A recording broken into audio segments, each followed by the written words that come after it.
उसे भी उतनी ही प्रक्रियाओं से गुजरना पड़ेगा। ये सदगुरु कबीर का दृष्टिकोण है कि धार्मिक होने के लिए आपके आचरण में परिवर्तन चाहिए, आपके विचारों में परिवर्तन चाहिए। हम वस्त्र में परिवर्तन कर लेते हैं, चिन्हों में परिवर्तन कर लेते हैं, बाहर के वेशभूषा में बदलाव कर लेते हैं और हम सोचते हैं धार्मिक हो गए। कोई धार्मिक अनुष्ठान कर लिया, करवा लिया, सोचते हैं हम धार्मिक हो गए। मंदिर की 2-4 यात्राएं कर लिया, सोचते हैं हम धार्मिक हो गए। सदगुरु कहते हैं ये तो बाहरी यात्राएं हैं और ये कोई भी कर सकता है और ये सरल है। बाहर से कुछ भी करना सरल है, पर जो व्यक्ति भीतर से यात्रा कर पाए, जो प्रेम के पथ पर चल पाए, जो सत्य के पथ पर चल पाए, ये कठिन है। कितने सनातनी हैं जो ये कह सकते हैं कि मेरा अपने भाई के साथ वही व्यवहार है जो राम और भरत का था। कितने सनातनी हैं जो यह कह सकते हैं कि मैं अपने माता पिता के प्रति उतना ही समर्पित हूं, श्रद्धावान हूं जितना राम जी थे। बहुत से लोग सिर झुका लेंगे कि नहीं, ये तो हमारे जीवन में नहीं है। तो राम जी को मानने का अर्थ क्या हुआ? राम जी का प्रेम है भाई से, और आज का इंसान अपने ही भाई पर मुकदमा करके न्यायालय में खड़ा है। और किस लिए? थोड़े से जमीन के टुकड़े के लिए। जो राम अयोध्या जैसी राजगद्दी को भी लात मार देते हैं, उनको मानने वाले आज अपने को राम भक्त कहलाने वाले लोगों की दशा यह है कि अपने ही भाई पर केस करके बैठा है। तो सनातनी होने के लिए कर्म में भी तो बदलाव चाहिए, परिवर्तन चाहिए। बहुत से लोग हैं जो कहते हैं मांस मछली खाना चाहिए, जो कहते हैं कि क्या दिक्कत है बाहर अगर हम कुछ भी कर रहे हैं, कलयुग है सब चलता, कलयुग है सब चलता है, फिर आप धार्मिक हो ही नहीं सकते। फिर आपका जीवन तो वही है जो कभी निशाचरों का था, जो कभी राक्षसों का था। मैं खुलकर कहता हूं, जो व्यक्ति मांस खाता है, मदिरा पीता है, जो व्यक्ति किसी भी प्रकार का दुर्व्यसन करता है, चाहे वो गुटखा का हो, तंबाकू का हो, किसी भी प्रकार का, वो इंसान तो नहीं हो सकता। अगर इंसान बनना है तो इन सारे दुर्व्यसनों का त्याग करना होगा। बहुत लोग खफा हो जाते हैं जब मैं कहता हूं कि जो व्यक्ति मांस खाता है, नशा करता है, वो आदमी नहीं राक्षस है, तो वो नाराज हो जाता है कि आप क्या कह रहे हैं। मैं कहता हूं जो आप हैं वही कह रहा हूं। आप जरा सोचिए, पहले किसको राक्षस कहते थे? पहले के समय में जो मांस खाता था, मदिरा पीता था, व्यभिचार करता था, माता पिता की अवज्ञा करता था, गुरु के बातों का विरोध करता था, और सबसे खास की धर्म का विरोध करता था, उसे हम राक्षस कहते थे। वही कर्म अगर कोई आज कर रहा है तो उसे हम इंसान कैसे कह दें? वो भी राक्षस हुआ। यही दृष्टिकोण सदगुरु कबीर बदलना चाहते हैं। वे कहते हैं कि धर्म इंसानियत है, धर्म प्रेम है, सत्य है, अहिंसा है। जहां दया तहां धर्म है। दया है मतलब धर्म है, प्रेम है मतलब धर्म है, सत्य है मतलब धर्म है। गोस्वामी जी तो कहते हैं धर्म न दूसर सत्य समाना, सत्य के समान कोई दूसरा धर्म नहीं है। और जब अहिंसा की बात आती है तब कह देते हैं परम धर्म श्रुति विदित अहिंसा, कि अहिंसा तो परम धर्म है। और अगर अहिंसा परम धर्म है तो क्रूरता का जगह कहां से आ गई हृदय में? कठोरता कैसे आ गई? और एक बात और ध्यान रखिए, मांस मछली खाना पाप नहीं है, किसी व्यक्ति के प्रति गलत नियत रखना भी पाप है। जैसे कहते हैं ना कि किसी को मारना ही हिंसा नहीं है, बल्कि किसी के लिए मन से गलत सोचना भी हिंसा है।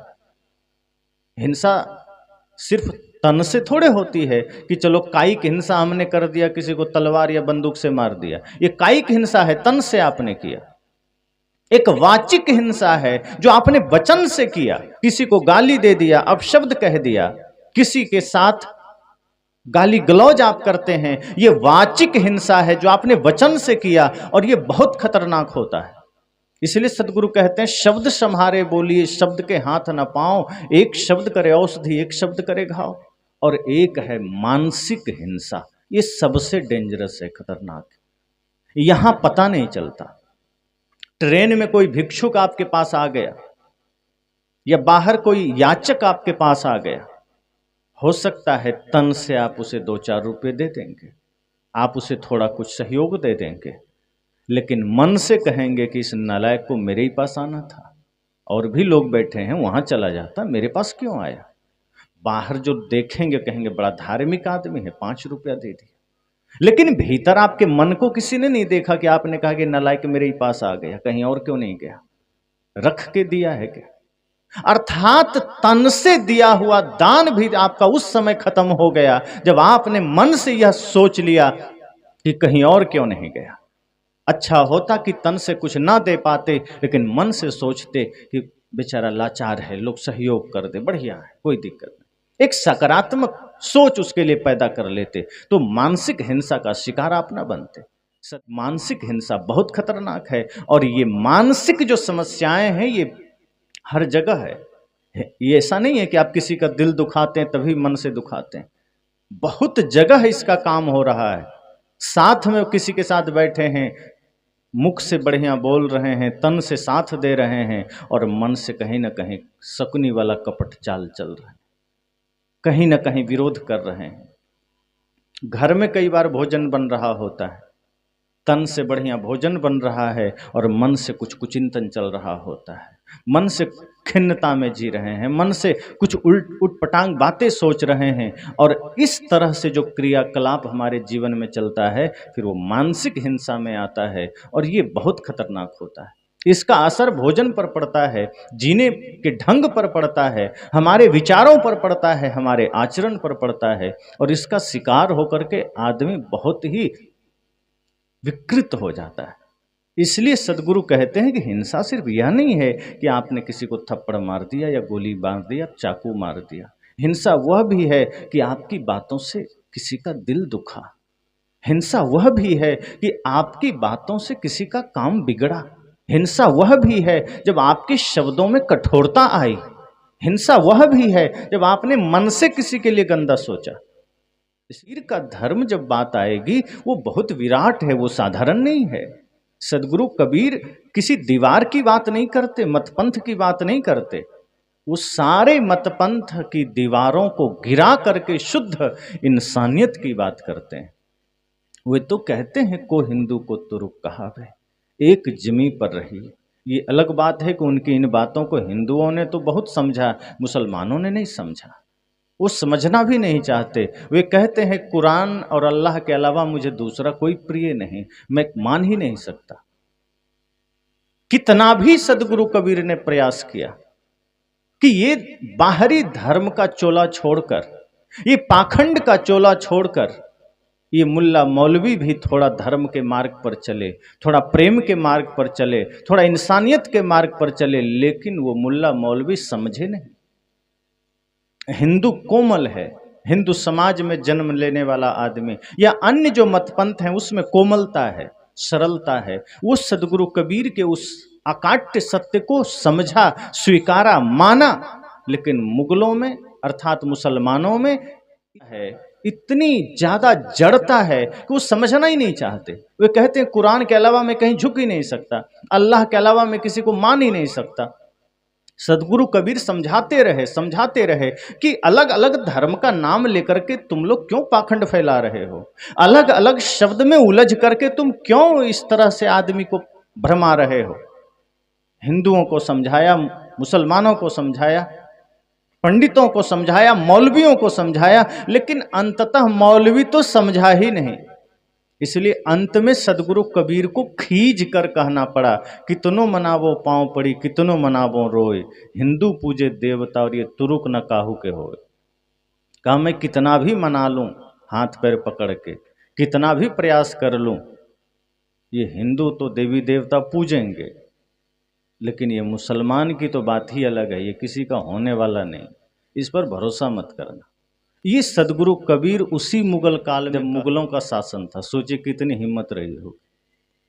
ये आज कोई कह दे तो दंगा हो जाएगा। एक बार एक विचार मेरा कोई सुना जो मैंने बोला था कि दर की बात कहो दरवेशा, बादशाह है कौने भेसा, कहाँ कूच कहाँ करे मुकामा, मैं तो ही पूछो मुसलमाना। कि उस अल्लाह की बात बताओ, वो किस वेश का है, क्या शकल है, क्या स्वरूप है, क्या रंग है, क्या रूप है, कहाँ से आता है, कहाँ जाता है। इस पर मैंने पूरी व्याख्या करी, बीजक कथा थी मेरी बहराइच उत्तर प्रदेश में, उसी में इस पद पर मेरी व्याख्या थी।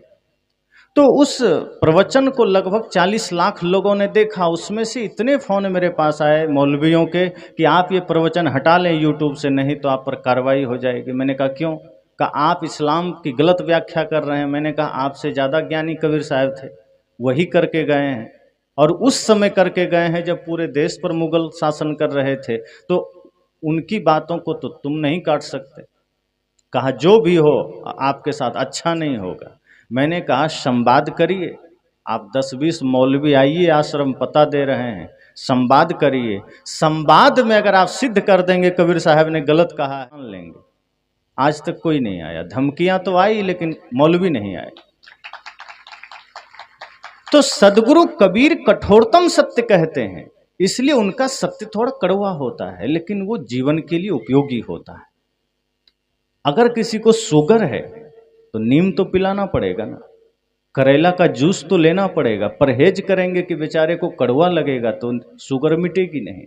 सदगुरु कबीर इसीलिए ये जो लोगों के जीवन में अंधविश्वास चमत्कार का शुगर हो गया है, लोगों के जीवन में जो पाखंड का शुगर हो गया है, उसके लिए वो कड़वा सत्य का घूंट पिलाते हैं, कड़वा सत्य का ज्ञान बांटते हैं कि पीना तो पड़ेगा ही, नहीं पियोगे तो ये चीनी का रोग भयंकर हो जाएगा, फिर जीवन रहते तुम जाग नहीं पाओगे, सचेत नहीं हो पाओगे। इसलिए धर्म की बात जब सदगुरु कबीर कहते हैं तो वो बिल्कुल साफ सुथरी बात करते हैं।